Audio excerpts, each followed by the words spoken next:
Assalamualaikum warahmatullahi wabarakatuh. Waalaikumsalam warahmatullahi wabarakatuh.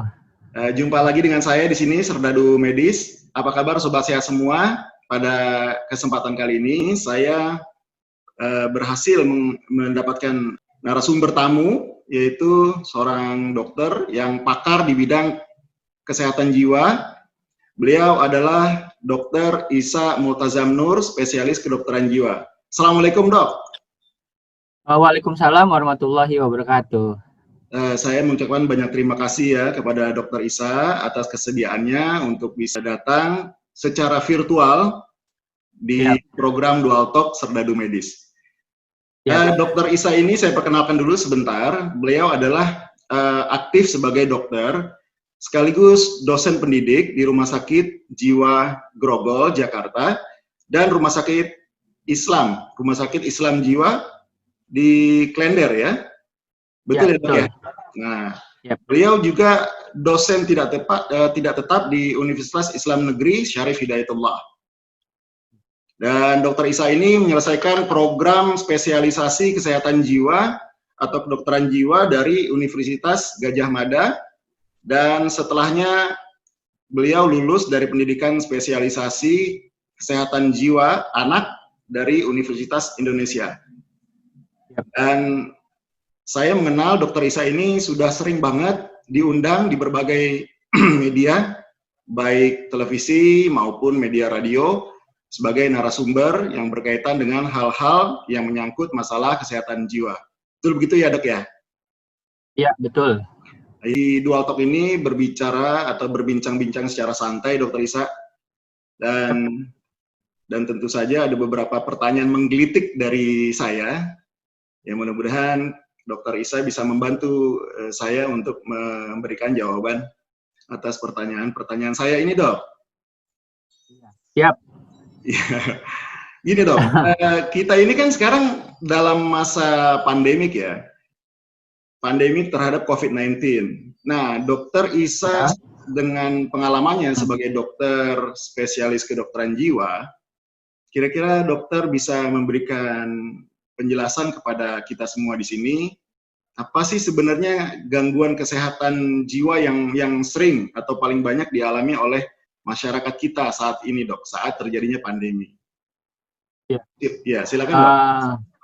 Ya, terima kasih atas kesempatannya. Untuk fenomena yang muncul di masa pandemi COVID-19 ini, kalau terkait kesehatan jiwa, problemnya sih yang utamanya adalah kecemasan ya. Jadi gangguan cemas yang bentuknya takut, was-was, atau mungkin dia panik ya, menghadapi penyesuaian yang di situasi yang COVID-19 ini kan jadi sesuatu yang buat dia baru ya, terus juga sangat menekan gitu ya, tekanannya sangat tinggi, jadinya munculnya takut, khawatir, rasa cemas ya, kewaspadaan, dan mungkin awal-awalnya kebingungan ya, karena dia mungkin nggak kenal dulu ya, ini COVID apa sih gitu, jadi akhirnya jadi gangguan tidur, bisa juga itu awal-awalnya. Oh gitu ya, jadi dari gangguan kecemasan yang tadi dokter jelaskan itu pada akhirnya bisa membuat seseorang jadi susah tidur atau mengalami gangguan tidur ya? Betul, betul, Dok. Jadi itu adalah dampak dari kecemasan yang timbul sehingga membuat individu itu untuk masuk ke dalam siklus tidurnya nggak bisa gitu, karena dia kepikirannya tuh hanya khawatir dan takut begitu. Jadi masuk gelombang tidurnya nggak bisa gitu. Gitu ya, Dok ya. Itu biasanya kasus-kasus gangguan kecemasan dan gangguan tidur ini itu seringkali ditemukan pada rentang usia berapa, Dok? Kalau untuk kelompok usianya, semua usia bisa mengalami ya. Tapi kami yang perlu menjadi perhatian ya, karena saya seorang psikiater anak, jadi biasanya anak dan remaja yang datang berkonsultasi terkait dengan rasa cemasnya itu. Gitu. Tapi kalau ngelihat dari fenomena ini, kita juga bisa temukan pada orang dewasa maupun lansia, Dokter Ija. Jadi seluruh kalangan usia bisa mengalami gangguan kecemasan yang pada akhirnya berujung pada gangguan tidur ya, Dok ya? Iya, betul. Betul. Iya. Dari pengalaman dokter nih, kira-kira dari gangguan-gangguan tersebut tadi, apakah ada yang mengkhawatirkan sekali, Dok? Maksud saya begini, apakah ada yang berujung pada keinginan untuk katakanlah mungkin dalam bentuk yang lebih berat kali, Dok ya? Maksudnya saking Yang ekstrim gitu maksudnya? iya, yang ekstrim itu dalam bentuk seperti mau bunuh diri lah semacam itu. Ada nggak sih, Dok ya? Kalau untuk apa namanya individu yang ada percobaan bunuh diri itu bisa aja sih dijumpai ya ininya lockdownnya ya atau di karantina gitu ya atau dia nggak boleh kemana-mana sehingga timbulnya depresi dulu gitu dari depresinya baru mencetuskan ide-ide untuk mengakhiri hidup. Jadi kalau prosesnya pertamanya cemas dulu kemudian jadi serangan panik yang kemudian apa namanya terus-terusan jadinya depresi. Nah, depresinya bisa jadi ke arah yang tadi ide-ide atau gagasan untuk mencoba bunuh diri ya. Nah, yang tadi gangguan tidur bisa diselipnya di saat gangguan cemasnya bisa juga dari depresinya juga. Jadi kayak dual diagnosis gitu. Jadi diagnosisnya ganda gitu. Oke.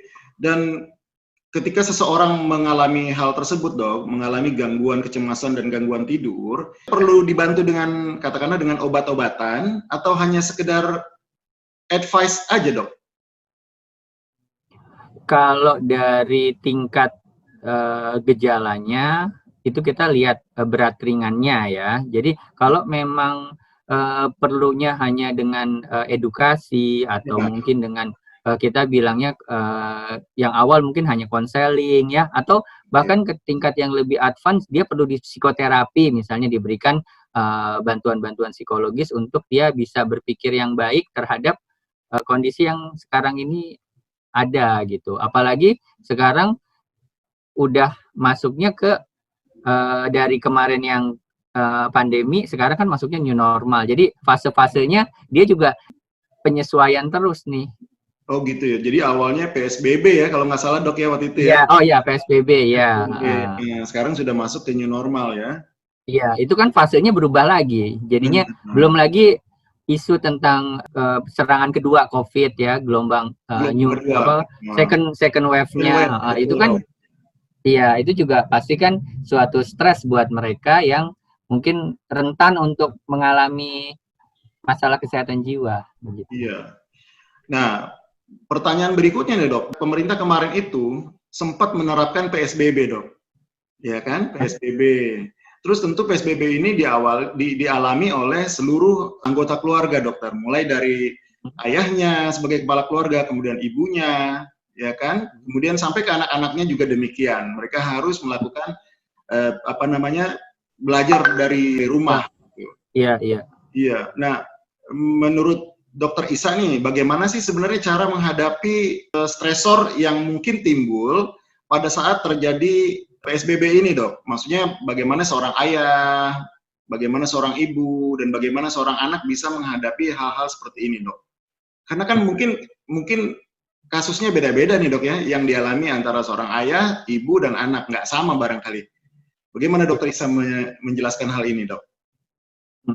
Kalau untuk yang pertama adalah peran ayah ya, dia kan pemimpin keluarga, tentu dia harus bisa menjelaskan apa itu COVID-19 gitu ya, apa itu wabah gitu dengan bahasa-bahasa mungkin yang enggak bahasa-bahasa medis, tapi bahasa-bahasa yang dia bisa sesuaikan dengan umur perkembangan. Misalnya anak remaja mungkin sesuai umur di atas 12 tahun gitu. Jadi edukasinya juga disesuaikan dengan kontennya umurnya anaknya gitu. Terus juga edukasi ini kan sifatnya bisa ke istri juga ya atau ke pasangan. Nah, di situlah peran untuk mendekatkan ke anak dan keluarga gitu. Jadi kan mungkin selama ini kan waktunya full gitu ya, harus kerja, sibuk gitu ya. Nah, dengan adanya pandemi ini kan harus stay di rumah, jadi banyak waktu untuk kebersamaan dan justru malah menjadi ada kelekatan ya, jadi ada harmonis dia dalam keluarganya karena jadi kenal anaknya itu ya, oh ternyata karakter anakku seperti Iya, ini, benar. ternyata pendekatannya harus begini. Nah itulah apa namanya peran dari ayah dan ibu juga sih untuk mendekati anak agar dia merasa apa ada anggota keluarga saya atau ada ayah ibu saya yang melindungi saya gitu dari wabah ini, karena bagaimanapun kan anak sekarang suka ngelihatnya langsung di media sosial gitu tanpa Betul, di betul dok. saring dulu ya info-infonya langsung kok begini. Nah jadi peran orang tua lah ngasih tahu ke anaknya untuk bilang kalau ada hal-hal yang kamu nggak ngerti tanyakan kepada orang tua, seperti itu. Berarti boleh saya katakan komunikasi penting di sini dok ya? Ya, betul sekali, komunikasi yang efektif, ya. Komunikasi yang efektif ya. Jadi bukan hanya Ya, komunikasi begitu aja, tapi yes, harus ada strateginya dok ya. yes, betul. Iya, iya, iya. New normal nih masyarakat tampak begitu euforia ya. Jadi semua kayaknya hampir merasa terbebas dari kungkungan, dari apa namanya, dari PSBB itu akhirnya semua pada keluar rumah. Apakah menurut Dokter Isa ini salah dok yang dilakukan masyarakat? Bagaimana sih sebenarnya masyarakat menyikapi new normal ini dok supaya